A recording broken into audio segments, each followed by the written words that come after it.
இலங்கை கடற்படையினரால் 14 மீனவர்கள் சிறைப்பிடிக்கப்பட்டு 3 படகுகள் பறிமுதல் செய்யப்பட்டிருப்பதற்கு மத்திய முன்னாள் அமைச்சர் ஜே.கே. வாசன் கண்டனம் தெரிவித்துள்ளார். தஞ்சாவூரில் செய்தியாளர்களிடம் பேசிய அவர், மீனவர் பிரச்சினைக்கு நிரந்தர தீர்வு காணப்பட வேண்டும் என்று வலியுறுத்தினார்.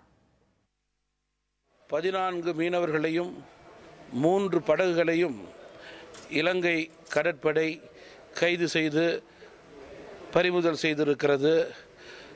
மிகுந்த கண்டிக்கத்தக்கது.